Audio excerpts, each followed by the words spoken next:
More on this, we can speak to The Guardian columnist Owen Jones and also Richard Angel. He's the director of the centre-left pressure group Progress. So welcome to both of you, gentlemen.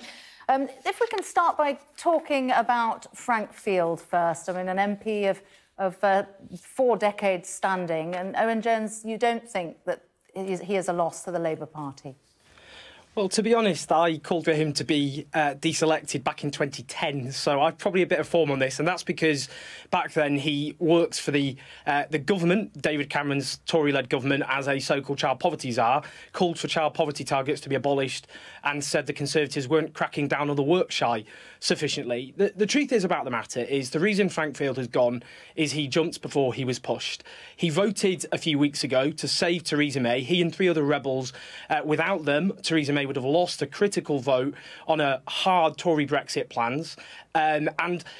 Without that, we could possibly now be sitting here talking about a general election because the Chief Whip told MPs that there could be a no-confidence vote and a general election if they lost that vote. Understandably, local activists were not happy about that. They voted near unanimously for him to have the whip withdrawn. The same with Kate Hoey in Vauxhall. And I note, as Kate Hoey is a striking example, her constituency Labour Party is no den of lefties. It nominated Liz Kendall, who my fellow guest also voted for back in 2015. They near unanimously called for the whip to be taken off her as well, because she voted to prop up the government. If anything, these 2 MPs unite much of the Labour Party, left or right, because they propped up Theresa May's Tory government, and that's why Frank Field, rather than be pushed, he wants to be a martyr, and he's tried to go out with a blaze of glory in this way, but it was just because his local activists didn't want him as their MP, because they didn't want an MP who props up the Tory government and their hardcore Brexit plans. Richard Angel, let's bring you in on that. Anti-Semitism being used as an excuse? Well, I think it's sad that Owen Jones is attacking the man, not the ball on this issue. I don't think he could honestly say that Labour has seriously dealt with the issues that are raised by Frank Field in his letter. Bullying and harassment is a serious problem in the party, particularly if you're a woman MP or senior woman in the party. But anti-Semitism is a crisis now that has basically engulfed the party pretty much since Jeremy Corbyn became leader, but dominated this summer because the series of actions that the Labour Party is unwilling to take on this issue is now so stark and just unveiled before the whole country that we won't do the right thing, we won't adopt the international definition. There's always attempts to undermine it. They won't do the training for people at the top table of the Labour Party. We continue to see them obfuscating on the most important issue. And until Labour deals with this anti-Semitism issue, it's going to be something that makes people who are already in the Labour Party feel uneasy about it. And I think that's really sad that rather than deal with the substantive of the issues that have been raised along this, people are going and just trying to smear other people's records down the line. I think that's disappointing. Owen Jones and Jeremy Corbyn just not done enough to tackle these accusations? Well, just before I answer that, I'm not smearing him as an individual. He's a perfectly nice bloke. I've met him. I've interviewed him. This isn't about, it's not a smear to come up with someone's record. It's not a smear to say he voted to prop up Theresa May. He did. It's not a smear to say he voted for the Brexit. No. Come on. You've had your say here. That he voted for her extreme Brexit plans. He did. It's not a smear to say he works for the Conservative government and wanted to get rid of child poverty targets. These are just facts. On anti-Semitism is a sickening disease. Look, there were Jewish people in this country. There were Jewish people in this country. There are Jewish people in this country who feel scared and angry because there have been 2,000 years of persecution, pogroms, murder, expulsions, blood libel, culminating within living memory with the attempted extermination of the entire Jewish people. Have the Labour Party and the left collectively done enough on this? No.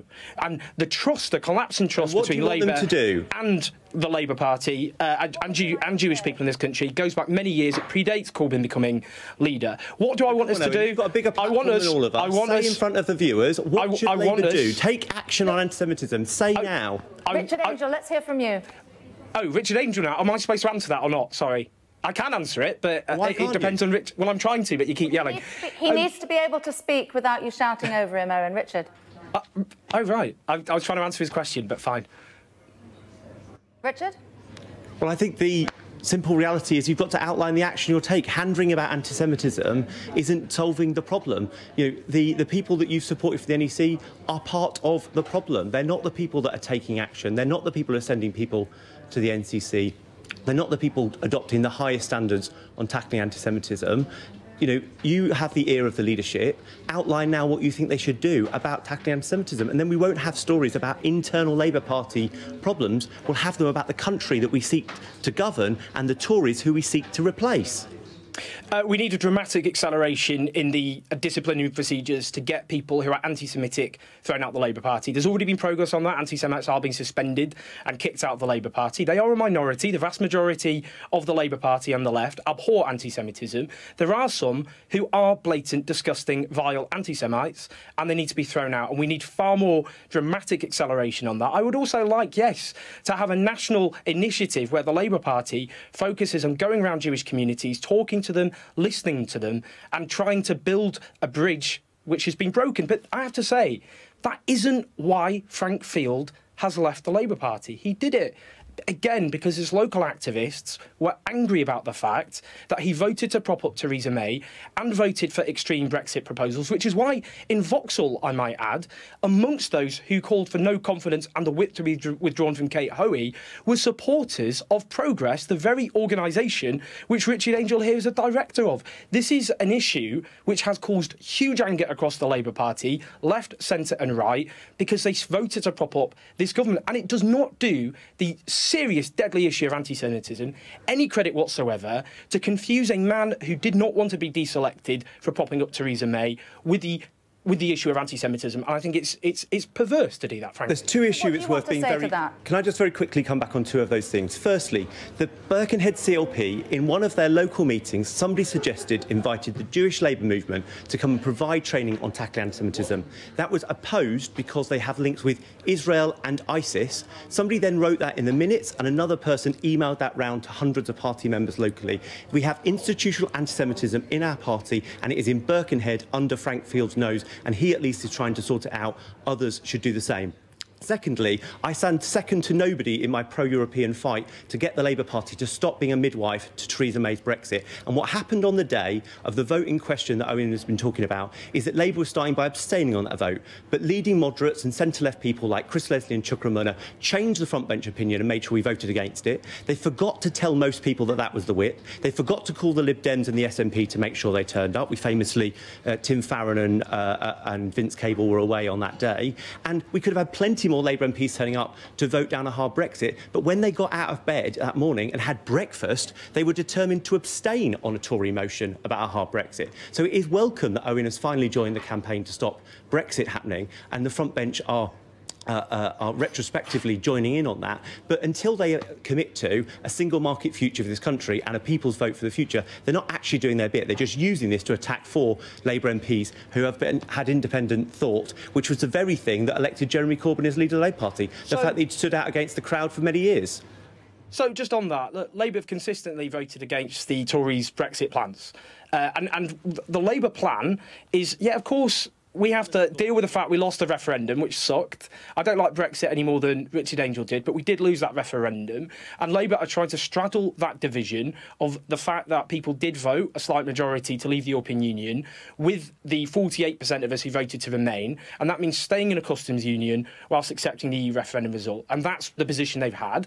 There is a faction of the Labour Party who, such as Kate Hoey, such as John Mann, such as Frank Field, who want the same ideologically driven Brexit, frankly, which Jacob Rees-Mogg wants. Now, Labour Party members and activists did not join the Labour Party to have candidates which prop up the likes of Jacob Rees-Mogg and the Theresa May's Brexit policy. It's just not the case. And with Frank Field, I should add, Frank Field said back in 2015, not long after Jeremy Corbyn became leader, that any MP who faced deselection should stand down and become an independent, resign the whip and stand in a by-election as an independent Labour MP. He wasn't talking about anti-Semitism then. He didn't mention anti-Semitism once until this year that I'm aware of. He did it because he planned to do this years ahead before, because at the end of the day, it's because he jumped before he was pushed. OK, Owen Jones, thank you very much indeed. Richard Angel, we have to leave it there. I'm sorry, I'm sure you could argue all afternoon, but we have to leave it there. Thank you.